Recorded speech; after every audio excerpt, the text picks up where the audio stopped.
Assalamualaikum warahmatullahi wabarakatuh. Sahabat Mimbar Unima, kali ini saya akan menceritakan satu kisah seorang sahabat Nabi namanya Sa'ban. Beliau ini adalah sahabat yang boleh dibilang bukan sahabat besar, bukan orang kedekatan Nabi layaknya seperti Abu Bakar, Utsman, Ali atau Umar bin Khattab.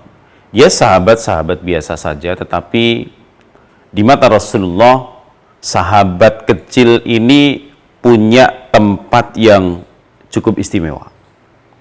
Jadi kisahnya begini,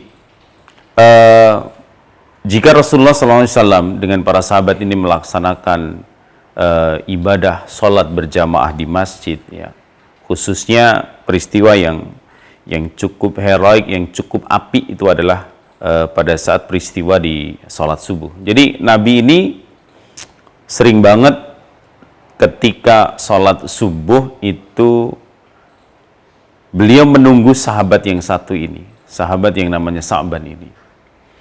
Jadi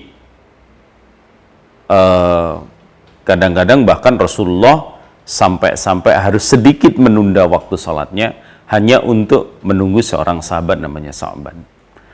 Nah, sahabat Sa'ban ini biasanya kalau datang kerap kali dia terlambat dan dia selalu menempatkan dirinya berada di ujung shaf di bagian pertama sebelah kiri.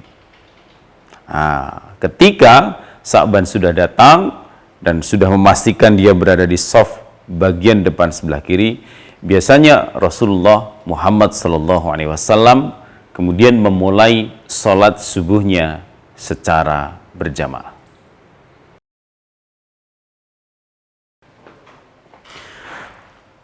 Sahabat Mimbar Unima, kebiasaan Rasulullah menunggu Sa'ban ini diulang secara terus-menerus karena Rasulullah begitu senang, begitu cinta dengan sahabat ini. Meskipun dia harus terlambat datangnya, tetapi Nabi senantiasa menunggu. Suatu ketika, Rasulullah menunggu kedatangan Sa'ban untuk melaksanakan sholat subuh berjamaah, tapi ditunggu sampai pada batas waktu yang dalam tanda kutip toleransinya itu sudah habis, tapi sahabat Sa'ban ini sesungguhnya tidak datang juga. Tentu timbul satu pertanyaan besar dari Rasulullah dan para sahabat, kenapa ya orang satu ini biasanya datang meskipun agak terlambat, tapi kali ini nggak datang. Akhirnya kemudian sholat subuh tetap ditunaikan secara berjamaah oleh Nabi dan para sahabat. Nah, baru setelah selesai sholat subuh ditunaikan, kemudian Rasulullah bertanya kepada para sahabat, adakah yang tahu kabarnya Sa'ban? Tidak ada satupun di antara mereka yang tahu. Lalu Nabi bertanya, adakah yang tahu di mana rumahnya Sa'ban? Lalu salah seorang sahabat Rasulullah mengacungkan jari dan menjawab, ya Rasulullah, aku tahu di mana tempat dan di mana rumahnya Sa'ban.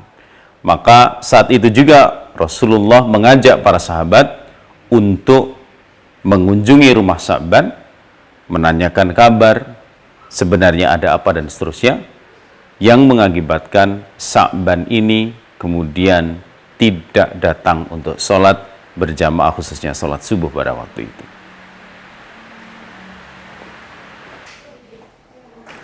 Setelah diketahui rumah kediamannya Sa'ban, maka kemudian Rasulullah Muhammad SAW mengajak para sahabat untuk berkunjung ke sana.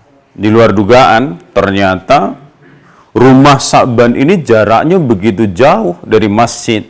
Kira-kira kalau diukur sekarang ya puluhan kilometer. Padahal dia setiap harinya datang untuk sholat berjamaah, termasuk sholat subuh dia harus jalan kaki. Maka kemudian setelah berjalan cukup lama, Rasulullah sampailah di rumah Sa'ban. Kemudian mengetuk pintu, mengucapkan salam, dan Rasulullah beserta para sahabat diterima oleh istrinya.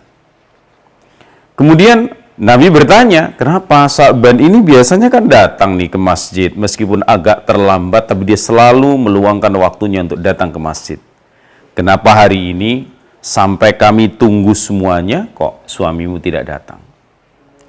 Kemudian istri Sa'ban menjawab, ya Rasulullah, sungguhnya tadi malam suamiku dipanggil oleh Allah Subhanahu wa taala. Nabi dan para sahabat tentu sangat kaget dengan kabar itu. Kemudian Rasulullah bertanya kepada istri Sa'ban, adakah pesan-pesan tertentu yang disampaikan Sa'ban kepadamu? Lalu istri Sa'ban menjawab, sepertinya tidak ada ya Rasulullah. Tolong diingat-ingat lagi. Sepertinya tidak ada Nabi.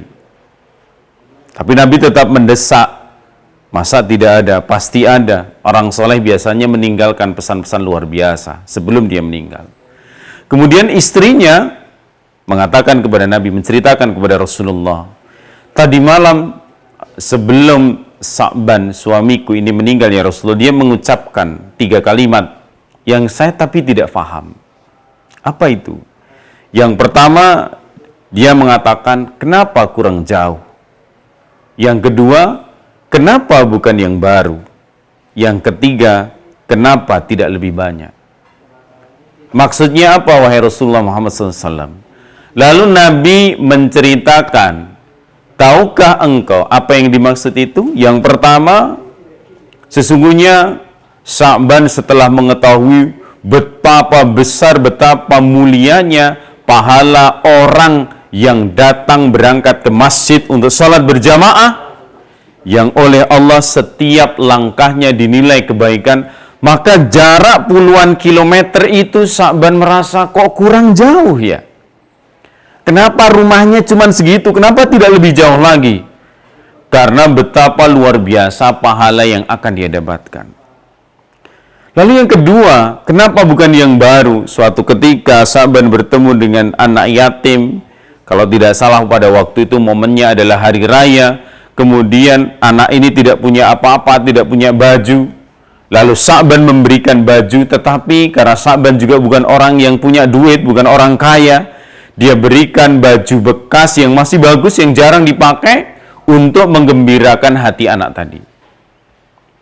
Kemudian yang ketiga, kenapa kurang banyak? Itu maknanya adalah suatu ketika engkau, Sa'ban, dan kamu istri beserta anak-anakmu itu sedang mau makan. Kamu hanya punya 1 piring makanan, tapi tiba-tiba lewat seorang pengemis yang kemudian meminta makanan. Dan oleh Sa'ban, makanan yang hanya 1 piring, satu-satunya makanan itu dibagi separuh. Yang separuh diberikan kepada orang yang meminta-minta, dan yang separuh kamu makan dengan suami dan anak-anakmu. Maka ketika menjelang sakaratul maut ini, Sa'ban didatangi oleh malaikat dan diperlihatkan oleh malaikat betapa besar, betapa mulianya pahalanya.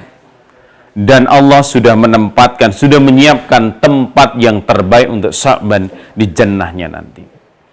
Maka itulah yang membuat Sa'ban ini merasa kurang puas di dalam perkara amalnya. Kalau tahu ternyata memberikan separuh makanan itu saja luar biasa pahala yang akan didapatkan, kenapa tidak diberikan semuanya? Maka dia mengatakan, kenapa kurang banyak? Sahabat Mimbar Unima, Masya Allah, orang yang beramal tapi dia ngerti ilmunya, maka dia akan senantiasa terus berbuat, berupaya agar semakin besar, semakin hebat, semakin mulia amalnya, sehingga dia akan mendapatkan balasan yang terbaik di sisi Allah Subhanahu wa taala. Assalamualaikum warahmatullahi wabarakatuh.